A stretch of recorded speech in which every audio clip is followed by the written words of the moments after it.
Joining us right now is Democratic Senator Chris Coons of Delaware. He sits on several committees, including Appropriations and Judiciary. And, Senator, there's a lot going on. Appropriations has to be where much of your focus is at the moment. What do you think the odds are of a government shutdown?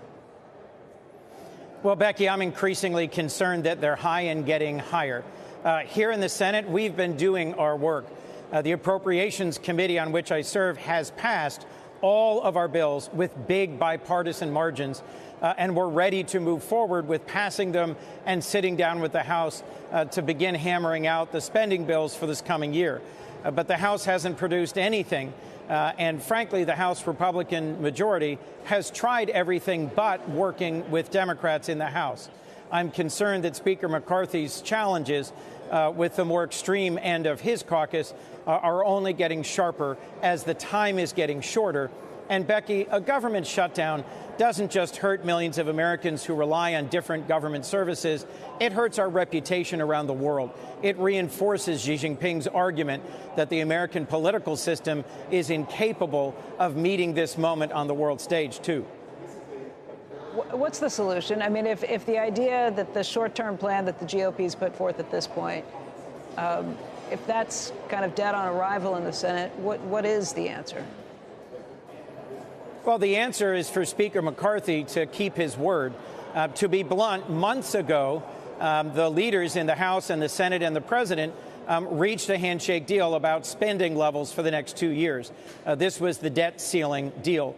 And then Speaker McCarthy promptly walked away from it, and the House appropriators have been marking their bills to 20 or 30% below the levels that we agreed on.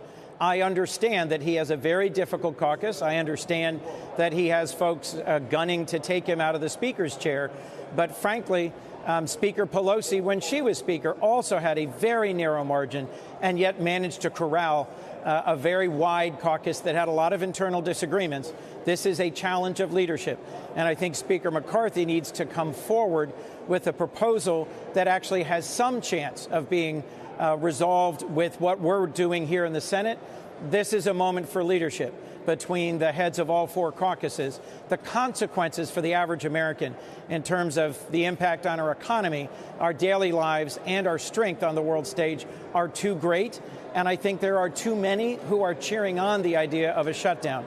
In talking with a Republican friend of mine, a long-serving conservative Republican senator here, he said part of the problem, Chris, is that all the folks who paid the political price for the last shutdown have left, retired, moved on to other things. And so this small group that's holding Speaker McCarthy hostage doesn't have that experience to guide them. And Senator, hopefully we get through this like we usually do, but just talking about leadership and everything else, the big picture coming up, the next presidential election. I know you're in Delaware. I know you're very protective of the president and have a close relationship with him. And I know you see some of the polls and some of the murmurings. I don't know whether you hear from colleagues about the age issue and everything else. How do you really fit? Are you urging the president to stay the course no matter what? And in your heart, do you think that another 4-year term is the best for President Biden and for the country at this point?